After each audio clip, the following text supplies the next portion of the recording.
నేటి ఆత్మీయ మన్నా ప్రభునామంలో అందరికీ వందనాలండి. వాక్యం చూసుకుందాం రండి. కీర్తనల గ్రంథం 40వ అధ్యాయము 4వ వచనము. యెహోవాను నమ్ముకొనువాడు ధన్యుడు. మత్తయి సువార్తలో 5, 6, 7 అధ్యాయాలు కొండ మీద ప్రసంగంగా పిలువబడతాయి కదండి. అందులో భాగంగానే 5వ అధ్యాయంలో యేసుక్రీస్తు తాను చేసిన ప్రసంగంలో ఎలాంటి వారు ధన్యులు అనే విషయాన్ని ప్రత్యేకంగా ప్రసంగించారు.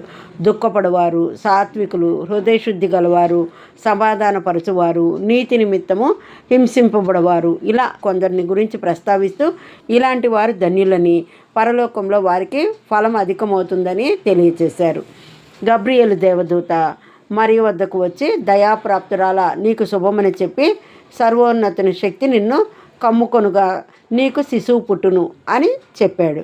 చెప్పినప్పుడు నీ మాట చొప్పున నాకు జరుగును గాక అని మరియ తన అంగీకారాన్ని తెలియజేయడమే కాకుండా తన బంధువైన ఎలిజబెత్ ఇంటికి వెళ్ళింది. అప్పుడు ఎలిజబెత్, ప్రభువు మాటలను నమ్మిన నీవు ధన్యురాలే, నేను లోకరక్షకుడైన యేసు ఆమె గర్భము ద్వారా ఈ లోకంలో పసిబాలుడిగా జన్మించడానికి మరియ తాను పడవలసిన నిందలను గురించి తలంచక ప్రభువును కనపరిచింది. అందుకే స్త్రీలలో ఆమె ధన్యురాలయ్యింది. ఎవరైతే దేవుని యందు విశ్వసించి తమ పాప దోషములను ఆయన యందు ఒప్పుకొని విడిచిపెట్టి ప్రాయశ్చిత్తము నొందుతారో అట్టివారు ధన్యులు.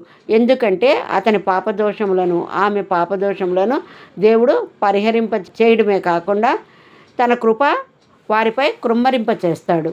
సమరయ స్త్రీ యాకోబు బావి దగ్గరకు నీళ్లు చేదుకోవడానికి వచ్చినప్పుడు యేసు ఆమెతో ఈ విధంగా సంభాషించాడు.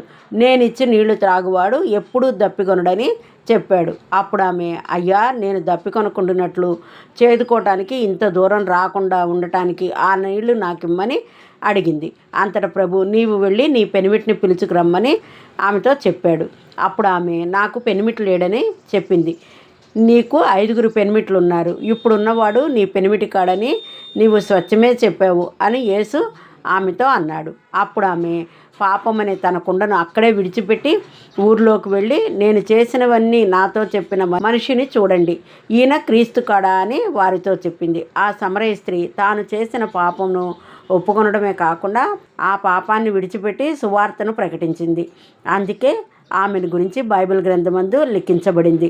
తన పాపమునకు ప్రాయశ్చిత్తమునందున ఈమె ధన్యురాలు. అదేవిధంగా ఎవరైతే ధర్మశాస్త్రమును అనుసరించి వాక్యము విని దానిని గైకొంటారో వారు ధన్యులు అని వాక్యం తెలియచేస్తుంది.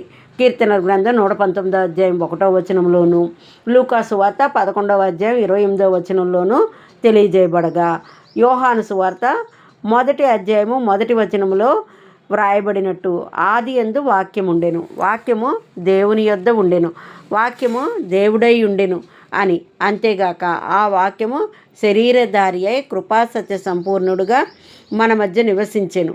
ఆ శరీరధారియే క్రీస్తేసు. కాబట్టి ఆయన మాటకు లోబడి వాక్యానుసారముగా జీవించువారు ధన్యులు. విని విడిచిపెట్టడం కాకుండా ఆ వాక్కును ధ్యానిస్తూ ఆయనకు మాదిరికరమైన జీవితాన్ని జీవించినట్లయితే అటివారు పరలోక రాజ్య వారసులు కాగలుగుతారు.